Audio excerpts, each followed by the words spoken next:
Hello everybody, and welcome you here now to Digital Jersey's oversight of the labour market report from Geek Talent.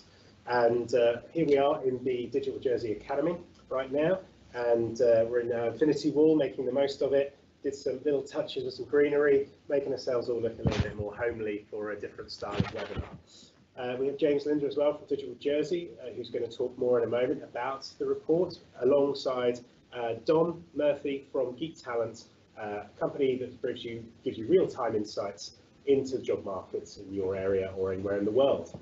So without more further ado, I'm going to pass on to James, who's going to explain what the report is all about. Cool. So I thought it would just be helpful to sort of the scope of the project and why we started in the first place, which was effectively Digital Jersey has been running courses for several years now, and understanding the kind of the skills profile of the workforce and what companies needed, but also what the demand is among the public was quite difficult to gather, particularly at an occupational level. So we were working with Geek Talent to use that vacancy data, that lens of what's described in job descriptions, but also in CVs, to better understand the profile of industry in terms of their digital adoption, but also in terms of the types of people they employ. Part of the reason we did this is because, unlike our larger neighbours like the UK and France and elsewhere, we don't have the benefit of Eurostat or OECD or ONS gathering data on us and publishing it on our behalf. So we really needed to create localised data that would then give us a benchmark from which to compare ourselves with elsewhere. But also working with the education department to understand the sort of changes that are required in the curriculum to better match the learning outcomes of students in our education system with the needs of industry. So that's a high level of overview of why we did it. And I think I will let Dom from Geek Talent move on to actually talk about some of the findings of the report, the methodology behind it, and then we'll go on to next steps in terms of how we act on it. Okay, perfect. Thanks, James. Thanks, Rory. So thanks for having us today. Appreciate the time from everyone for joining as well. So as James said, there were a number of reasons that we wanted to get a deeper understanding of what was happening in the labour market. So we're going to share some of the highlights today with you. The report's been published as well, so you can get access to all of the detailed data behind the report. And we'll walk through some of the actions and have a bit of a debate as we go. So as James mentioned, a number of different facets to the report that we're looking at, particularly around career pathways. As a company, we track millions of CVs across the whole of the UK, and we've been building that data set up in Jersey, up to about 6,000 CVs at the moment, with partners as well, from partners on Ireland who we've been working with, and also job adverts. So we've got a real-time view through our insights platform of what's happening in the labour market. And that gives us a real good indication of what jobs are in supply and what jobs are in demand. And we've got that data back until 2018 from the government site. So some of the key, in terms of how we've approached that, we worked with over 60 people through 40 interviews. So it's not just the quantitative data, it's also the qualitative view. What were people's opinions of the data? Because the CVs and job ads give us what's happened in near-term future, but what we also gathered were what were people thinking longer term, what are they investing in, what skills are important to their business. What we found, one of the things that we found was about 50% of the data exists in the gov.je site currently, so it's about half of the jobs that are advertised in Jersey, and that again, that's been backed up by our qualitative view, how people are recruiting, where they're recruiting, are they recruiting off island or on island for different types of roles. And we've increased that. We think we've got that up to about 80%. We do think that about 20% of the job market is informal and will possibly remain informal because of the close-knit nature of the island economy. So we've got 9,000 vacancies, just over that number now, back to January 2018. So we've got a rich data set going backwards. As I said before, we think about 20% of the job market is informal and not trackable through a tool like Insights, but that's why we've also done the qualitative review. In terms of vacancy rates, so the vacancy numbers are somewhere between 500 and 1,200 a month that are advertised. During the pandemic, that dropped about 64%, and we're slowly coming back out of that. So we're not quite up to the 500 level. We're about half of that volume at the moment as of the end of July, and we're just going to be publishing an August report that's going to be shared on Ireland as well. So as I said, vacancy data and CV data is the core of what we do. And, the key thing is that we deduplicate between the data sets. We're also expanding the data sources, working with people on Ireland like Pinpoint Recruitment, getting data feeds from them, GR8 Recruitment, getting CV data, anonymized CV data from those partners as well, and really working company by company and also with the education system to say, how do we continue to collect this data on a regular basis? So this isn't just a one-off exercise. This will be a regular heartbeat of feeling of what's happening in the job market. And as I said before, also CVs are an important part. So what skills do people think are important to get a job at a certain point in time? And that data has been aggregated and anonymized specifically for Jersey residents, and we also have data for Guernsey and other UK areas as well. As I said, that's about part of the 19 million CVs that we track across the island. So that was the starting point. Really ramp up the number of vacancies, ramp up the number of CVs, and then continue to collect that on a regular basis. So before I get into what we found specifically for Jersey in terms of the job market and show you the shape of the job market, I want to talk about 6 mega trends that we see across the board. And this is not just the UK, but we're seeing this globally in our global data as well. So we're seeing the job market is becoming a much more insecure place for job seekers. So lots more temporary jobs. We saw this during the pandemic. More temporary contracts, more zero-hour contracts being created as well. So that's a general trend that we're seeing. More zero-hour contracts as well. So that's a particularly worrying trend. If people haven't got a regular contract with a regular pay packet, they're less likely to spend and be consumers in the economy. So it does affect everything else as well. And that's linked to the temporary job. So we sometimes see temporary and zero-hour contracts being used together. The other thing that we found, and particularly when we looked at how digital different sectors are, we found task-based jobs or gigs. So we know what we know the gig economy. We know the Ubers, we know Amazons of the world. What we found is out of the whole of the UK, of 18 million jobs that were advertised in 18 months, we found that 2 million of those were gigs. So these are tasks to be done, not jobs for people to do.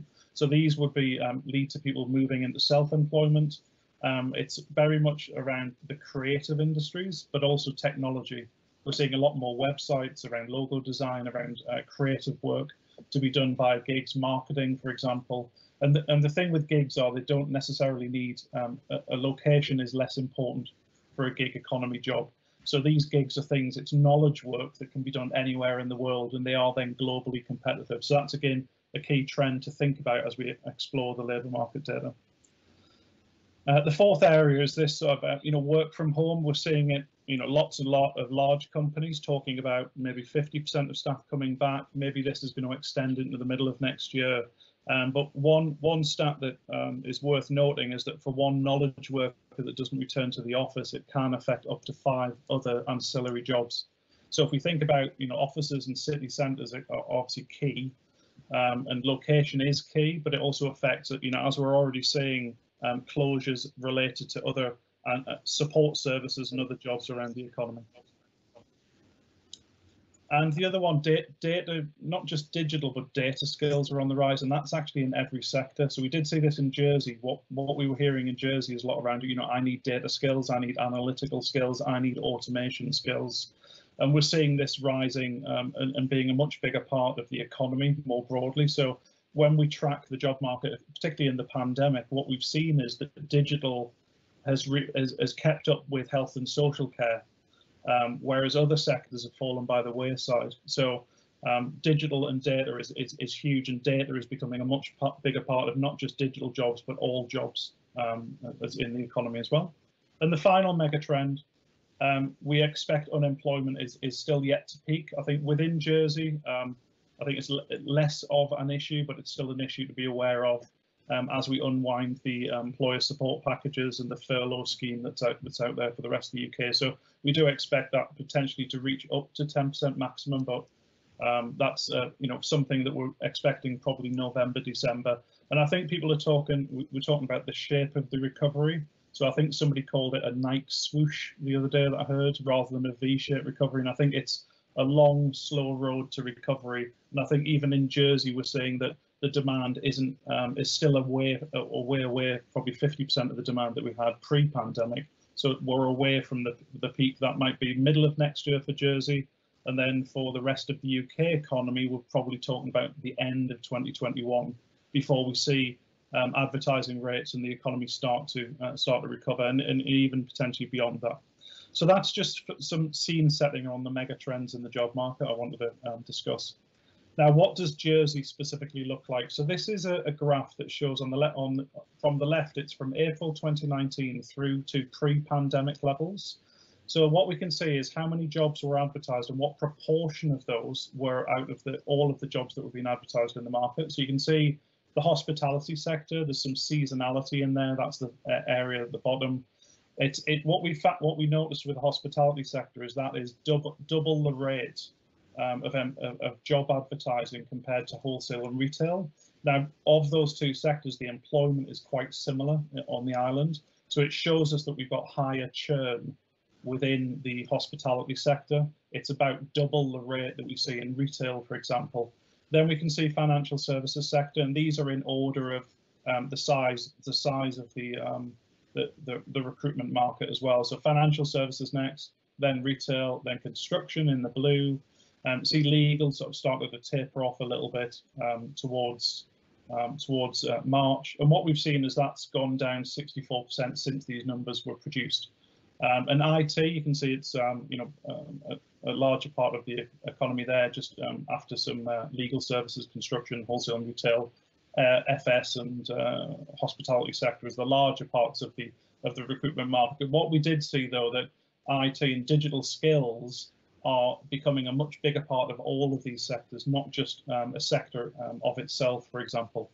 So we have all of this data. What I'd say as well, we do track, for example, agriculture and fisheries, but a lot of that recruitment is off island and it's seasonal. So it's very small at the moment, and that's being underrepresented in terms of the job market at the moment. And we're looking to work with partners in that sector about closing the gap and representing that more accurately as we move forward and track this on a month-by-month basis.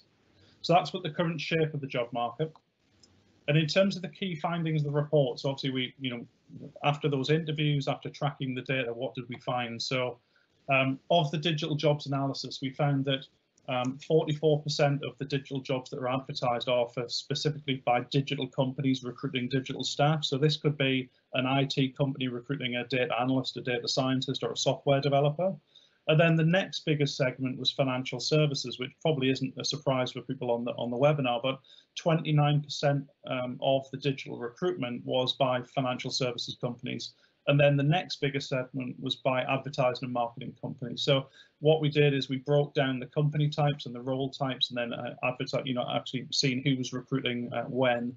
So digital companies are recruiting just under half, then it's financial services, then marketing, and then actually there's a long tail of 1 or 2 up to 5 jobs across all of the different parts of the sector as well, apart from every sector. And in terms of digital employment, as I said before, digital jobs are pivotal to not just the digital sector, but about the growing as a share of the economy across all recruitment areas and all sectors. So the biggest sectors are on the right hand side there. So FS, advertising and marketing, and digital and tech firms, but it's becoming a much bigger part of other jobs and in other sectors as well.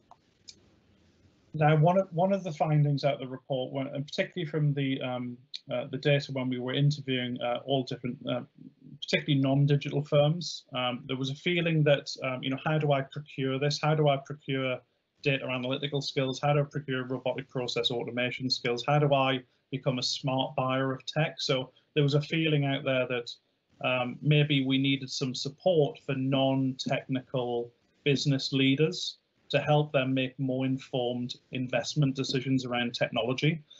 We saw this probably more advanced within the financial services sector and probably the banking area within FS. But we definitely felt that this came up time and time again from the interviews around, you know, I want to become more digital, but where do I start? How do I really become more digital and, you know, implement these, you know, data automation and analytics, for example. The other thing that came up time and time again as well, this wasn't just in hospitality care, this was in FS, this was in IT, it was around affordable housing. So particularly if we're going to encourage, we want to bring people to the island, we want to encourage people to stay on the island and have great careers here as well. But definitely around housing is one of the, each sector and each company, particularly the larger companies, are solving this challenge on their own. But I think that we feel that there's a potential need for coordination cross-sector and cross-island to really address this issue around housing. So that came up time and time again, because that will stop and slow down the import of talent and the ability for companies to grow and react to the opportunities that are out there in the job market. And the other a barrier that came up, which we don't think is insurmountable, but it was mentioned very much about Jersey becoming, we were very much around low volume, high value tasks. And as a different, if you take a fund, for example, or a trust, or if you take a legal firm, it was around, we're doing lower volume but higher value deals, which maybe makes automation not as in the business case becomes harder to make an investment case.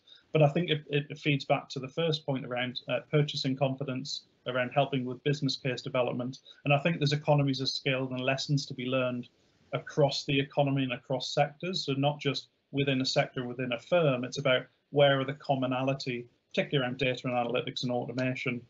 Where can we invest and then benefit and see the benefits in other sectors? So those three things together were some of the key outputs from the interviews that we had on the island. Now, one of the areas that we looked at on the island as well was around digital density. So by digital density, this means of all of the skills that have been advertised for, which ones are digital and which ones are non-digital. So what we looked at is, we've done this exercise across the whole of the UK before. So the UK number, particularly we've looked at London and Edinburgh, for example, that's over 16%. And digital Jersey stands at about 10.4% at the moment. So that contributes to GVA, it contributes to productivity. We have all of the data obviously on the sector specific view. So which sectors are doing better, which I'll go on to the next slide, and which ones are maybe lagging behind and need some support about becoming more digital and adopting digital faster. But we do have a benchmark there now. So we have set a benchmark. I think the goal that's been set is around 20%. So how can we not just keep up, but how can the island get ahead in terms of the race for digital skills? And the final thing that comes up time and time again is, you know, around automation. What do we mean by automation? How can we get ahead of automation? So if the island wants to remain competitive, globally competitive, we need to embrace automation, and there will be a need for mass reskilling. And I think that came out in a recent PwC report that we were speaking to them around as well recently. So, and what we've done is we've gone down to the detail of transferable skills. So if I want to move from one sector to another, or if my role will be automated, or part of my role will be automated, then what transferable skills do I have, and how can I then find another role or keep ahead and still remain relevant within a world of partial automation of roles? So we've done a lot around that. There will be some obviously disruption, but I think there's a reskilling opportunity there, and really to try and get ahead of this, increase the digital skills density of the island in all sectors, because I think we need to look at this cross-sectoral as well, not just within digital.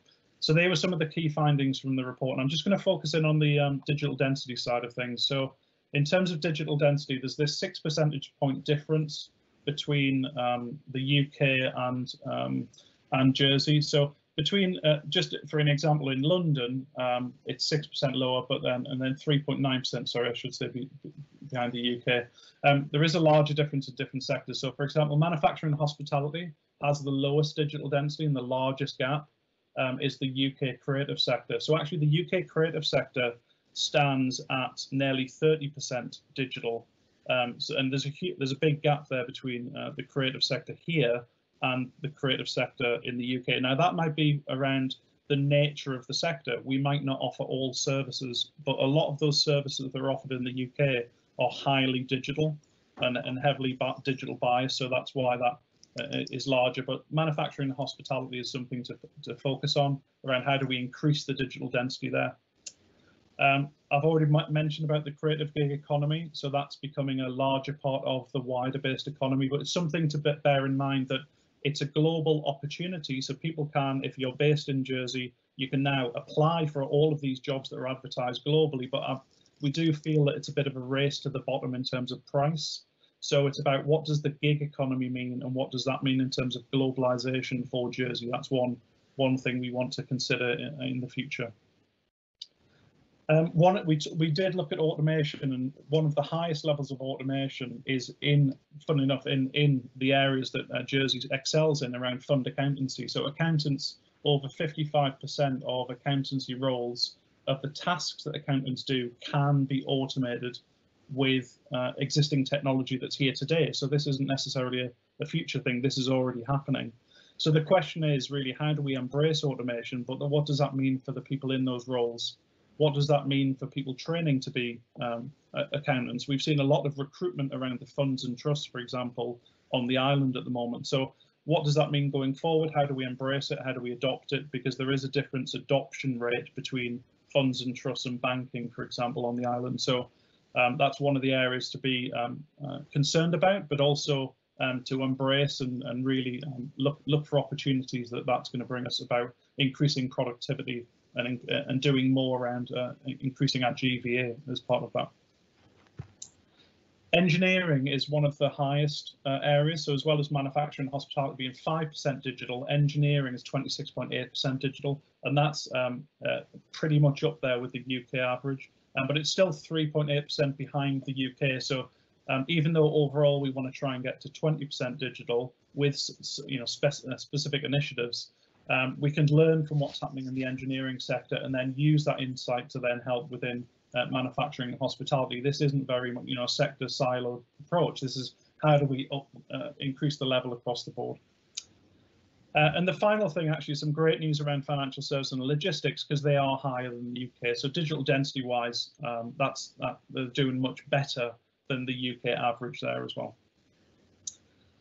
Now, one thing I want to talk about, and again, Rory can come in and comment as well, is one of the questions around this is how do we make this real for people? How do we give people the skills to be able to take part in the digital economy? So one of the things that we looked at was something in the UK public sector, which is being adopted quite widely now. Places like the MOD, places like the Met Police, UK central government are investing in something called the Digital Data and Technology Framework, which is really a competency framework to help train people. So I'll show you what that looks like. So of the digital skills partnership wheel is on the left. So of the different areas within digital, we have software engineering, we have intelligent infrastructure, we have business services. So that includes roles like business analyst, project manager, and then we have the content and the creative areas and sectors. And then in the middle, the new area that we've added in there with Digital Jersey is around data engineering and analytics, which came up time and time again. And also the data proves that that's an area that we need to prove. So on the right-hand side, what we have is 25 different competency areas. So if you want to work in digital, and you want to work either in the digital sector or you want to work in digitizing the agriculture or the hospitality sector, these are some of the competency areas that you need to increase your skills in. So it allows us to use quite a standard framework. It has a huge amount of documentation behind it. It also has level setting. So everything from an awareness of a skill to an expertise in a skill. And I'll show you what one of those looks like in a second. So we can see here there's very much business skills, stakeholder management. Then we're getting into more programming and systems design and testing and some of the core traditional technology, I'll call it. But then some of the new skills in the orange around data engineering are things like maths and stats. How much statistics do I need to become a data scientist, for example, or a data analyst? So what we can do there is use that to explain these things and what tools and techniques do I need to use to upskill in that area. And for example, information retrieval, that's things like SQL, that's things like Excel. So skills that are already used, but you might not call it information retrieval. So a whole range of competencies there, and that this framework will then be used. And Rory can, give us an update from the Digital Academy side and the education system. It's about how do we encourage the adoption of this framework? How do we then encourage more people to get into not just the tech sector, but update their skills within these 25 competency areas? So that was one area that we looked at. That's the so what, if you like, of why the report was built in the first place. So the other side of how you would use this framework is an example here. So what we've developed is over 16 to 20 different job roles that show progression and show these competency frameworks. So you can see on the outside of the radar chart here, this is for a robotic process automation developer. So you can see this progression from the green as a junior developer. What do I need to get better in? What skills do I need to develop? So you can see here they need to develop in business process modeling, for example.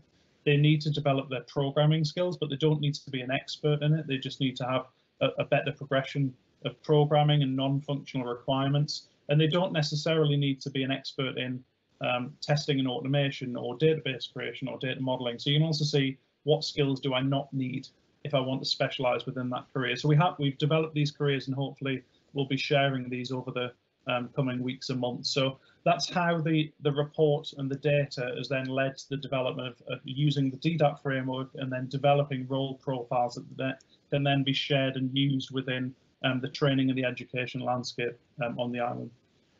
Okay, so that's everything from me, and I'll just stop sharing and come back to the chat, if that's okay.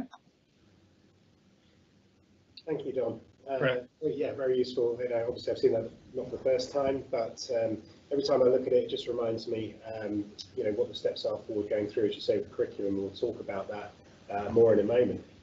Even though you've just spoken for quite some time, one of the first questions that came up before we get into a few of the other, I think, more meaty part of the topics was a question from Manuel, who said, because many roles advertise using multiple factors, how were you able to ensure they're not double counted? Now, I know you've done this many times across the board. How do you go about that? Yeah, so in terms of double counting, we're capturing a job role when it's first advertised, and we're checking that on a daily basis to understand how long that job advert stays open for. So you might find that some job adverts stay open for 30 days, some stay open for 60 or 90 days in some cases.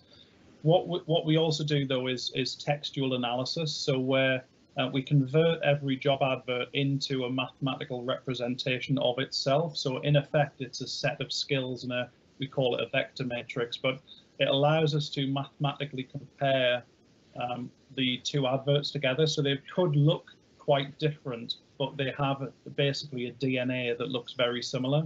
So we capture those as, even if it's a different company who advertises it, even if it's a different title, even if it has I would say a slightly different description, if somebody's had a really good go at changing an advert. So we do see this, for example, in some of the higher level roles where people will, a recruitment company will pick the role up, and then several recruitment companies will repost the same thing. If they're doing a cut and paste job, we will pick it up. If they've tried to attempt to do some changes to it, we'll pick it up as a duplicate. If they've rewritten it, it will appear as a new advert.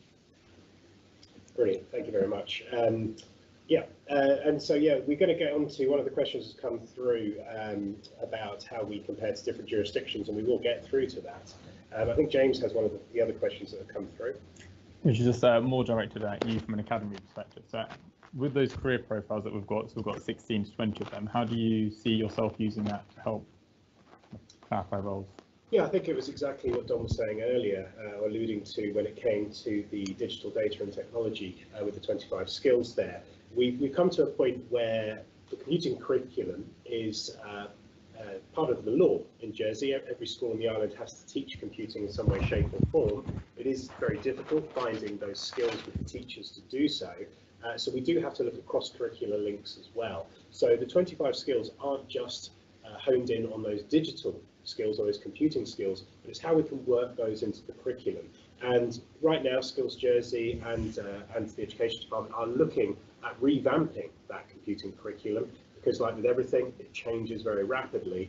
And having this information like we've got now from the Geek Talent report allows us to, rather than just pay homage to what people think by using Word, Office skills, which are still useful skills, it actually tells us what's going to happen in maybe 5 years, 3 to 4 or 5 years, which is exactly when we're starting that journey with those year 7, those year 8, year 9 children.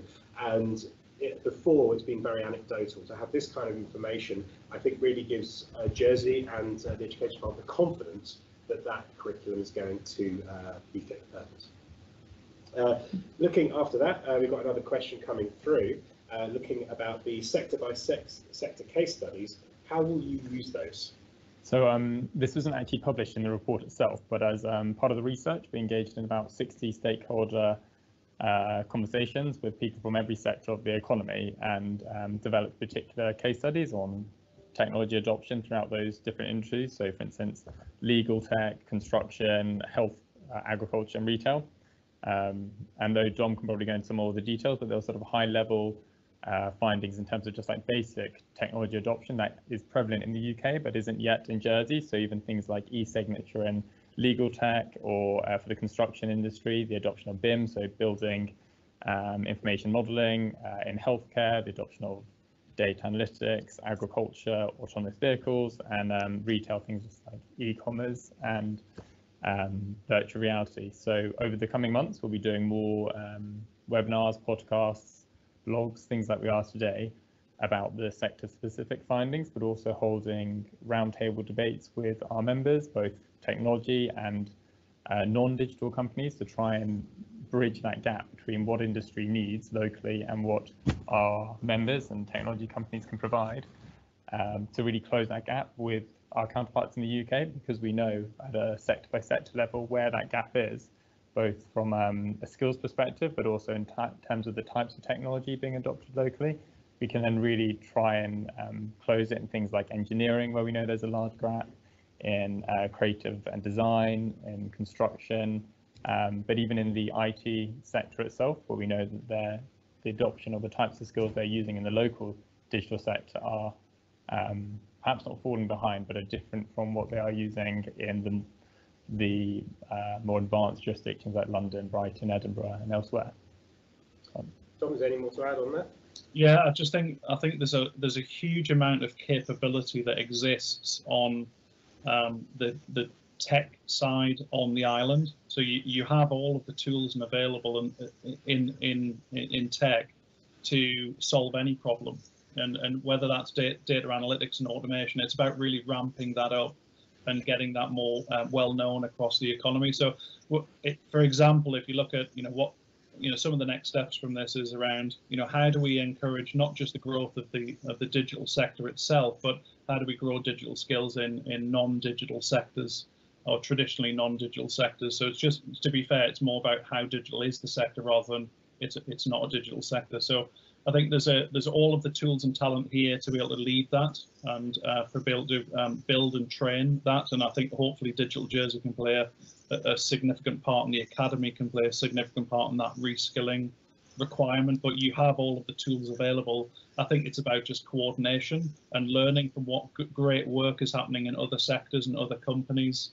And you don't necessarily need to look outwards to try and bring this talent in and these skills. You have it here on the island, so reach out to the people who are here for the expertise, because it does exist. Thanks, Tom. So the next question is around design, data and technology, the framework that we've looked to adopt when we developed all those different career profiles. So we've already touched on how they'll be used in terms of just information dissemination and like, but from your perspective, how do you see that the work that's been done today supporting the kind of curricular development, both within the Digital Jersey Academy, but also with our partners in education? Yeah, so from the Digital Academy point of view, we've listened to industry over here using the Digital Skills Partnership, and that's how that course was developed. It's now accredited by Ofqual, so a full level 6 degree, and that's how we've moved that forward. We also do training for people that are currently in work with, as we've just been saying now, data that is coming through about those data analyst roles and data science, as well as digital marketing.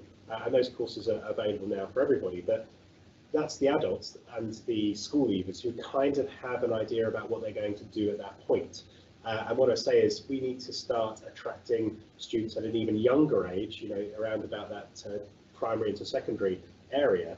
And what those graphs will end up doing, as we saw them before as they went round, is it will show students that actually they have those skills, but they may not have thought they were very digital because they may have preconceived ideas about what digital is. They may think it's just coding. And actually, when they start to look at the different graphs and the different jobs that are available, they'll look at a data analyst and say, no, I don't know anything about that because I don't know enough statistics like you were talking about earlier, Dom. But actually, when they look and break down what the skills are within that role, they're actually ticking a lot more boxes. So I think what will be useful there for the schools, especially with we've got the skills show coming up, where it'll be virtual, is actually presenting that to the children and actually opening the doors and saying to them that digital isn't what you have in the mind, it is actually all these different areas and you might be quite good at those. So, that leads on to the next question, which I'm just going to grab out now here from the list that we have through. And what the questions was here, as I'm just stalling to go through to it there, there you go. How will you keep monitoring this to keep it relevant? So from our perspective, or Dom, I was going to say that I'll hand over to you, James. Go on. Thanks. So we've got a part of the project. We've got this platform that provides kind of constant monitoring of everything from CVs to vacancies data, but also interpreting that information itself. So we'll obviously be using that, and we're sharing access to that platform to partners in education, so Skills Jersey, but also the stats units and economics unit. So it's helpful from a wider policy perspective. And also we are working to create specific kind of monitoring of particular metrics for Digital Jersey. So things like what's the average salary of a digital tech professional in Jersey, how many jobs are being advertised both within digital companies, but also digital roles in non-digital businesses. What's the digital density changing over time compared to key places? So where do we compare to, say, Brighton or Edinburgh or Bournemouth or whether it might be, but also what's the makeup of demand across those different sectors and how that skill breaks down. So what are the most in-demand technical, soft skills, domain level skills for the digital sector, but then how does that compare with the finance industry, construction, and like. So it's an evolving project, and the report that we've got today is just sort of a snapshot of where we looked for the last 13, 18 months. But going forward, we'll continue to evolve with the information that we collect. Brilliant. So are there any budget opportunities for tech adoption by the sectors? Budget opportunity. I think it was said biggest opportunity. No, just misreading. People can't type. There we go. So I'm guessing that means biggest opportunities. Which, Dom, I might let you kind of fill on from that one. Sure, yeah. Looking at the gap, there's definitely the creative tech roles, which Dom touched on, but also engineering is another area where we have a big gap with the UK and regional gap. I think retail was another one, but Dom, shall I let you, because you're closer to the information, just put off that? Yeah. So in terms of where the biggest opportunities are, hospitality, retail, healthcare. If we want to try to support people to live in their homes longer, we need better analytics. We need better monitoring, and a lot of this technology already exists today. This isn't necessarily, waiting for Elon Musk to come in and develop the next implant.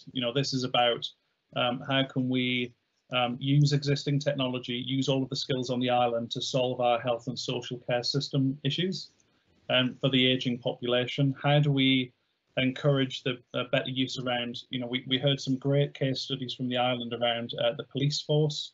We heard some great case studies around data analytics in social care, around helping people stay in their homes longer.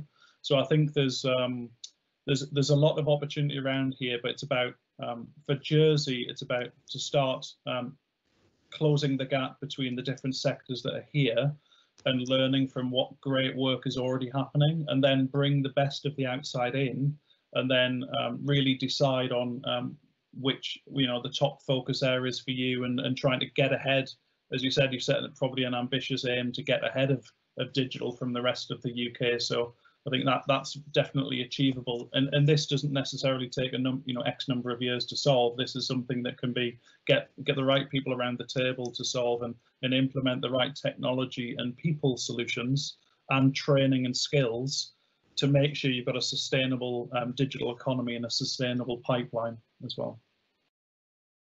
Thank you. We've got a few questions still coming through at the end here. I'm just going to take them in order.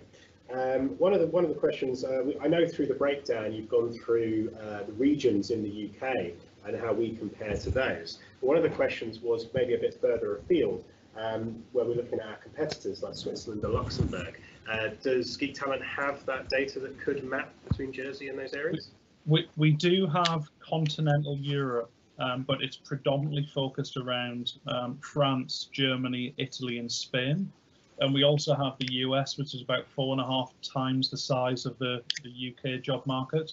And we're also now looking at, we've got Australia as well. So I'm sort of darting around this a little bit, but we don't specifically have Switzerland and Luxembourg, which I know is the question, but it's definitely the two areas that came up loud and clear in the demand about wanting to compare yourselves again. So that's why we definitely want to close that data gap, and that's something that we're actively working on. Brilliant. On that note, one of the questions that kind of came through here was about, while we have the jobs advertised, which a lot of statistics have come here through, was there any follow-up, or do we know what percentage of jobs were filled, or is that part of maybe a further process? So do you want me to look on that one? So I suppose we won't know, because the way the data is gathered, we won't know exactly what jobs are filled, but we can take from data from the Population Office. We'll understand if what the growth in employment is locally. So by kind of cross-checking those two figures, so number of jobs being advertised, churn rate, and then employment data by SIT code, we'll be able to kind of tell what proportion of those jobs are being filled. Obviously, we're aware that it's quite a challenging environment to recruit locally in those sorts of occupations, and hence why we're seeing the sort of growth of gig jobs or anywhere jobs being advertised by local companies. So they can recruit their talent internationally. So I suppose time will tell. This time next year, once we've gathered more data and we've got the latest employment data, we'll be able to do a kind of a cross analysis of the two figures and see where we stand, and then maybe have a better understanding of where the gap is in terms of the actual supply of skills and people compared to vacancies. When you hinted at that earlier about the metrics you're going to use to follow up anyway, so we definitely will be looking at how this has been successful or not, but hopefully successful from our case. And definitely a question here as one of the last ones, so if there's any more questions, do get them in on the Q&A section as you're watching there. And this one was, do we feel that the drive for STEM subjects in education is influencing the digital labour market? I think that lands squarely at my feet, probably. I don't know, it's one of those chicken and egg scenarios, I suppose, here. My kind of gut instinct is that the pressure from industry actually has driven the rise in the STEM subjects. We kind of go cyclical in the education arena. Many years ago, I remember that learning Word, Excel, PowerPoint was the be-all and end-all of the computing curriculum, in inverted commas, and we lost the ability for computer science. And as we started losing those computer scientists or data analysts, and we just had people that could use those kind of office suites, we were then criticising the education for not having any data scientists and why we were doing Windows. And things go round and round. But I think the STEM subjects increase has definitely helped students kind of open the door to it. But I still think we've got a way to go to really drag those students into what digital careers are. I think there's still stigmas or there's still preconceived ideas about what those jobs are. And work like this, I think, will definitely help change those minds. And there's good communication and good correspondence between ourselves, Education Department Skills Jersey, about getting that information to the students to just change those preconceptions. Is there anything else you would add to that, Dom? Yeah, just briefly, I think we definitely over the last few years with the introduction of the computer science GCSE have gone backwards. In terms of digital computer scientists anyway, so that's a work that's been happening actually since the 80s, So digital is becoming a much bigger part of the economy, and we've actually we're getting less digital people out of the system. I think that there is a role here that employers need to make, and employers, it's around opening up opportunities and being seen. So a lot of the digital sector is generally smaller. It's SMEs that are driving the growth around digital. But I think that we need to make sure that employers are seen, and that people can see a career in digital. Sometimes becomes a little bit hidden, and also not just focusing on computer science and software engineering, because we know through automation, you could be an accountant needs to become a data analyst now. So you're already good at Excel, but you need to be using Power BI. You need to be using whatever tool really, but you need to understand how these tools work fundamentally. You can't just be good at one tool, because that tool will, as we know, last 3 to 5 years maximum, and then something else comes along. So I think it's just a case of making sure that we're joining up the employers coming to the market, if you like, and coming to the table, and then making sure that education is adapting fast enough. I think we will always have a labour mismatch in terms of pure numbers, but we can bring the two closer together and make sure we're intelligently designing curriculum to meet not just one job role, a single job role, but multiple capabilities. And reskilling and multi-skilling is a common theme out there at the moment. So we see this in engineering. We don't just need the mechanical engineer, we need the mechanical, electrical, electronic engineer all in one. It's the same in a software engineer. We don't just want a software engineer, we want a software engineer and a project manager and a data analyst. And particularly in smaller companies, that multi-skilling is a theme. So definitely around multi-skilling, competencies, and building up the building blocks with using a skill framework, which DDAP can contribute to. It's not the only answer though. So. No, absolutely. It's good to hear. It's good to hear those words, because thankfully, I'm biased, but the digital leadership program here, we talk a lot about that. It's about understanding all those principles and being able to change and pivot quite easily. Because it does frustrate me when I hear the term digital natives a lot banded around, that all children are going to be great at technology because they use it. Actually, it can be the opposite, because when you're pairing a pair of Bluetooth headphones, back in the day, you'd be getting drivers out, it'd be a real pain. And now you just put the earphones near your phone and it happens. So they use technology, they don't necessarily understand it, and there is a big piece for education there. And that's where, again, Jersey curriculum, and people may not know this, but Jersey is able to do its own curriculum. We don't have to follow the UK, of which a lot of criticism has been made from the computing curriculum entirely. And this is an opportunity. And like I said, we're going to use this report, and hopefully this will guide Jersey to be a leader once again in different areas. So thank you very much, Dom. And I think we've wrapped up with questions there, and 50 minutes is more than enough on a Friday afternoon for everybody. So I hope you've enjoyed this slightly different look to a webinar. We're just trying to keep it a little bit fresh. We'll have Tech Week coming up in October for Digital Jersey, and we'll be doing a lot more clever things. I'm just using a little webcam to do this, but I've seen some crazy tech behind the scenes to make things a little bit different. Drones were even mentioned the other day. It's getting all a bit nuts. So thank you very much, and keep posted. And do go to Digital Jersey's website, where we have our short courses. Our latest batch, including the digital marketing and data science and design courses, are all there, as well as podcasting and learning web coding. So do go onto the website. The courses are about to start, but it's not too late to get in there. Thank you very much, and thank you, Dom. Thank you, James. Some interesting ideas. Feel free to email us if there's any follow-up questions. Thank you very much. Have a good afternoon.